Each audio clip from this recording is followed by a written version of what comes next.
Hello friend, શું છું Hardik Patel icon engineering tuition ક્લાસીસની ચેનલમાં વિદ્યાર્થી મિત્રો આપનું સ્વાગત છે.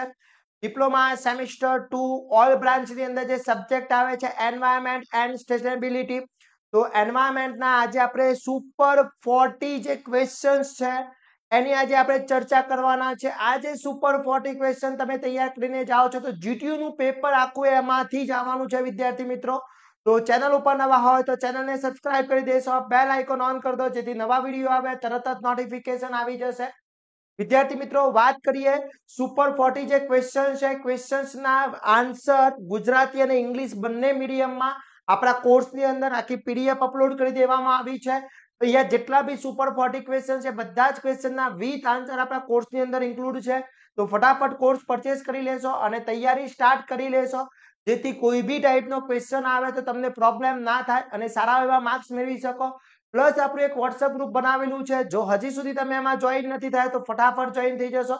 દરેક ઇન્ફોર્મેશન એમાં મળતી રહેશે અને સેમિસ્ટર 2 ના દરેક બ્રાન્ચના દરેક સબ્જેક્ટના કોર્સ આપણે લોન્ચ કરેલા છે જેની લિંક બાયોમાં મૂકેલી છે, ત્યાંથી કોર્સ પરચેસ કરી શકો છો અને તૈયારી સ્ટાર્ટ કરી શકો છો.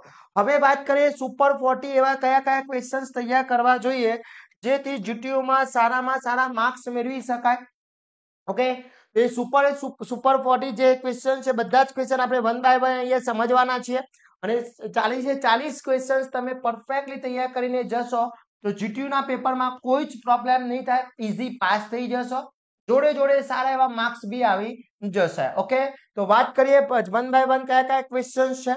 તો ફર્સ્ટ જે ક્વેશ્ચન છે એની અંદર વાત કરવામાં આવે વિદ્યાર્થી મિત્રો, તો ફર્સ્ટ જે ક્વેશ્ચન છે એની અંદર છે નિવસન તંત્ર એટલે શું, વોટ ઇઝ અ ઇકોસિસ્ટમ. નિવસન તંત્રની ડેફિનેશન આપવાની છે, એની કેરેક્ટરિસ્ટિક લાક્ષણિકતા અને તેના ઘટકો કયા કયા એના કમ્પોનન્ટ છે એ સમજાવવાના છે.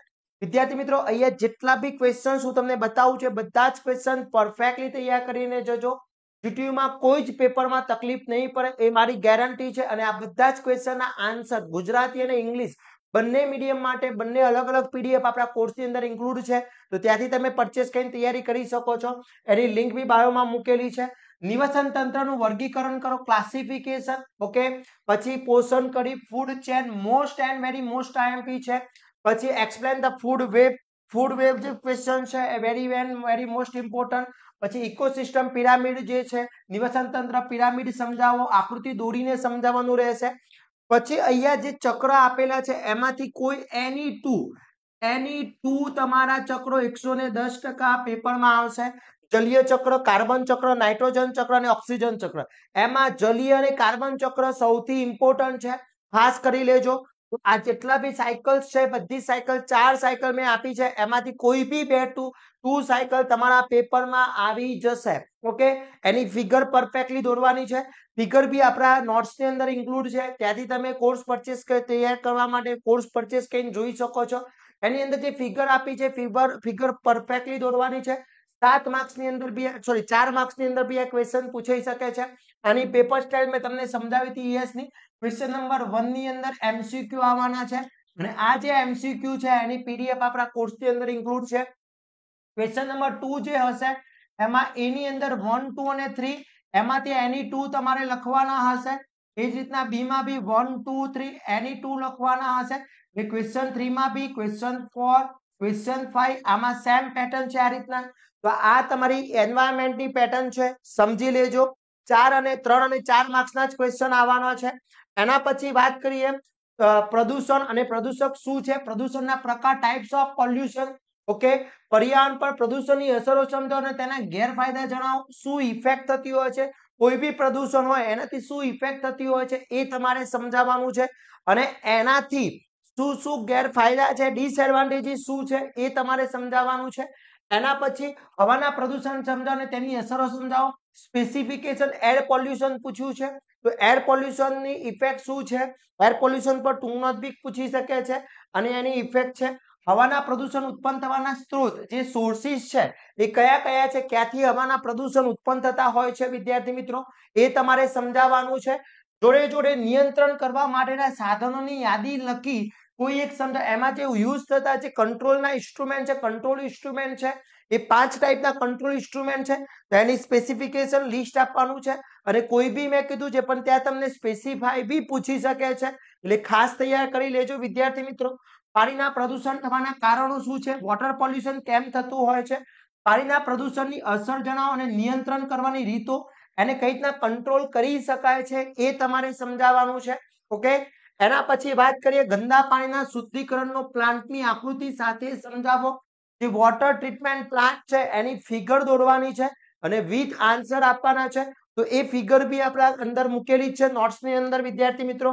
પછી બીઓડી અને સીઓડી નો તફાવત આપો. મોસ્ટ આઈએમપી છે બીઓડી એન્ડ સીઓડી. પછી અવાજનું પ્રદૂષણ એટલે શું, તેના ગેરફાયદા સમજાવો અને ઉત્પન્ન થવાના સ્ત્રોત, એના ડિસએડવાન્ટેજીસ શું છે વોઇસ પોલ્યુશનના, અને એ ક્યાંથી ઉત્પન્ન થતો હોય છે, એના સોર્સિસ શું છે એ તમારે સમજાવવાના છે.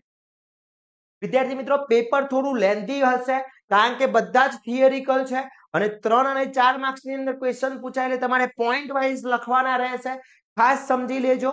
એના પછી વાત કરીએ ઈ વેસ્ટ એટલે શું, તેના પ્રકાર જણાવો. ઈ વેસ્ટ ના પ્રકાર શું છે, ટાઇપ્સ ઓફ ઈ વેસ્ટ. એના પછી વાત કરીએ ઈ વેસ્ટ નિયંત્રણ કરવાની રીતો અને રિસાયકલિંગ પૂછી શકે છે. ઈ વેસ્ટ નું રિસાયકલિંગ પ્રોસેસ કેવી રીતના થતી હોય છે એ સમજાવવાનું પૂછી શકે છે, ખાસ તૈયાર કરી લેવાનો છે વિદ્યાર્થી મિત્રો. એના પછી પરંપરાગત અને બિન પરંપરાગત ઉર્જા સ્ત્રોતનો તફાવત. ઓકે, કન્વેન્શનલ અને નોન કન્વેન્શનલ જે એનર્જી સોર્સ છે, પરંપરાગત એટલે સિમ્પલ વસ્તુ કે જે વર્ષોથી આપણે યુઝ કરતા આવીએ છીએ એને પરંપરાગત કહીએ છીએ, અને બિન પરંપરાગતનો કે આપણે વર્ષોથી યુઝ નથી કરતા એને આપણે બિન પરંપરાગત કહીએ છીએ. આ બંને સોર્સ છે એનો ડિફરન્ટ તમને પૂછાતો હોય છે, તો ખાસ કરી લેવાનો છે ડિફરન્સ વિદ્યાર્થી મિત્રો. ઓકે, એક પણ ક્વેશ્ચન છોડવાનો નથી, બધા જ ક્વેશ્ચન વાંચી લેવાના છે, પરફેક્ટલી 2 થી 3 વખત રીડ કરી લેવાના છે.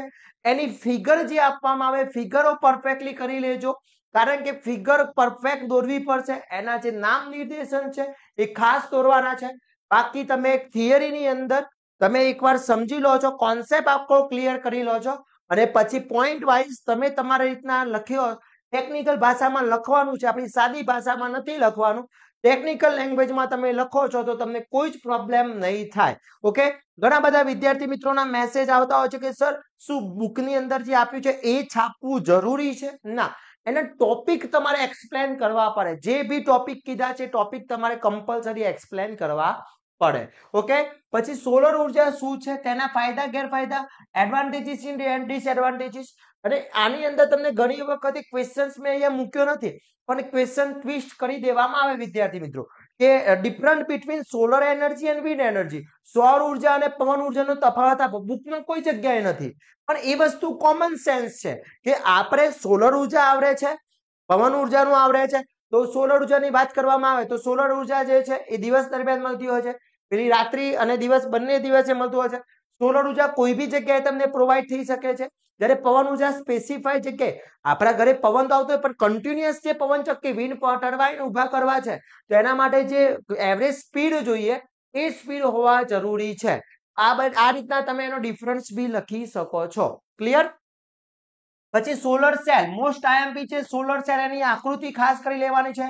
પછી પીવી સિસ્ટમનો બ્લોક ડાયાગ્રામ દોરી સમજાવો. Most and very most important છે. તો આ 3 ક્વેશ્ચન માંથી એક ક્વેશ્ચન તો આવવાનો ફાઇનલ જ છે. યુનિટ નંબર 3 બહુ લેન્ધી છે અને વધારે પૂછાય છે, એટલા માટે કહું છું કે ખાસ કરજો વિદ્યાર્થી મિત્રો. એના પછી પવન ઉર્જા એટલે શું, તેના ફાયદા ગેરફાયદા, મોસ્ટ આઈએમપી. વિન્ડ ટર્બાઇન નો બ્લોક ડાયાગ્રામ દોરી અને તેના પ્રકાર જણાવો. 2 ટાઈપની છે, HAWT એન્ડ VAWT. ચલો, કોને ફૂલ ફોર્મ આવડે છે? HAWT નું ફૂલ ફોર્મ શું થાય અને VAWT નું ફૂલ ફોર્મ શું થાય? ચલો કોમેન્ટ કરો તો કોને આવડે છે વિદ્યાર્થી મિત્રો, જોઈએ કયા કયા વિદ્યાર્થી મિત્રો કોમેન્ટ કરી આપે છે. પછી વિન્ડ ટર્બાઇન ના પ્રકાર જણાવો. Explain the types of wind turbine. તો અમે તમને પ્રકાર લખી નાખ્યા HAWT અને VAWT, એનું ક્લાસિફિકેશન બતાવવાનું છે. પછી HAWT અને VAWT નો ડિફરન્સ બી પૂછી શકે છે, મોસ્ટ આઈએમપી છે, ઘણી બધી એક્ઝામમાં પૂછાયેલો છે વિદ્યાર્થી મિત્રો. ઓકે, એના પછી બાયોમાસના ગુણધર્મો જણાવી, તેના ફાયદા ગેરફાયદા. ઓકે, બાયોમાસના પ્રકાર 3 ટાઈપના બી હોઈ શકે, ઘન છે, સોલિડ છે, લિક્વિડ છે અને ગેસીસ છે. એના કેરેક્ટરિસ્ટિક બી પૂછી છે, એના પ્રોપર્ટીઝ છે, ફાયદા છે, ગેરફાયદા પૂછી શકે છે. એ જ રીતના બાયોગેસના ગુણધર્મો જણાવી, ફાયદા ગેરફાયદા જણાવો, કયા કયા કમ્પોનન્ટ છે એ બી સમજાવવાના છે વિદ્યાર્થી મિત્રો. આ બધા જ question very and very most important છે. એના પછી વાત કરવામાં આવે બાયોગેસના પ્રકાર જણાવી કોઈ એક સમજાવો. બે ટાઈપના છે, સ્થિર અને તરતો, એટલે કે સ્થિર અને તરતો હોલ્ડર ટાઈપના બે ટાઈપના છે. તો એમાંથી કોઈ બી એક પૂછી શકે છે. એનો ડિફરન્સ બી પૂછાઈ શકે છે કે સ્થિર અને તરતો fix and floating holder biogas છે, એનો ડિફરન્સ બી પૂછાઈ શકે છે. મોસ્ટ આઈએમપી છે. પછી યુનિટ નંબર 4 માં ગ્લોબલ વોર્મિંગ એન્ડ તેની ઇફેક્ટ. ગ્લોબલ વોર્મિંગ થવાના કારણો શું છે, ગ્લોબલ વોર્મિંગ ઇફેક્ટ છે શું, એની ડેફિનેશન, એની ઉત્પન્ન થવાથી શું શું નુકસાન થાય છે, અસરો શું છે, ઇફેક્ટ શું છે, એ ખાસ કરી લેજો. એના પછી ગ્રીન હાઉસ એટલે શું, ગ્રીન હાઉસના વાયુઓ, એના ગેસીસ 4 ટાઈપના છે. ચલો કયા કયા ગ્રીન હાઉસના વાયુઓ છે એ મને કોમેન્ટ કરશો વિદ્યાર્થી મિત્રો. જોઈએ. એના પછી ઓઝોન સ્તરમાં ગાબડા સમજાવો. ઓકે. એના પછી જળ પ્રદૂષણ અને તેનું કાયદા, જળ પ્રદૂષણ અને તેનો કાયદો 1974. હવે સમજો ચેપ્ટર નંબર 4 માંથી મેં તમને 3 જ ક્વેશ્ચન આપ્યા છે. આ 3 ક્વેશ્ચન ખાસ કરી લેજો. પછી પ્રદૂષણનો કાયદો જે છે, પર્યાવરણનો કાયદો છે અને વન્યજીવન સંરક્ષણનો કાયદો, એમાંથી કોઈ બી એક લો પૂછાશે, ફાઇનલ પૂછાશે, ખાસ કરી લેવાનું છે વિદ્યાર્થી મિત્રો. એના પછી ISO 14000. Okay. Most IMP. Green building એટલે શું, તેના ફાયદા ગેરફાયદા જણાવો. LCA લાઈફ સાયકલ જે છે એ સમજાવવાની છે અને એક્સપ્લેન 5R. તો વિદ્યાર્થી મિત્રો આટલા ક્વેશ્ચન પરફેક્ટલી કરીને જાઓ, પાસ તો 110% થઈ જવાના છો, પણ સારા માર્ક્સ લઈને આવશો, એ મારી તમને ગેરંટી છે. ઓકે વિદ્યાર્થી મિત્રો. તો હવે ક્વેશ્ચન્સ મળી ગયા છે, આની PDF બી રેડી છે, ગુજરાતીમાં બી રેડી છે, ઇંગ્લિશમાં બી રેડી છે. એની કોર્સની લિંક બાયોમાં મૂકેલી છે. ફટાફટ કોર્સ પરચેસ કરો અને તૈયારી સ્ટાર્ટ કરો. કોઈ જ પ્રોબ્લેમ નહીં થાય એની મારી તમને ગેરંટી છે.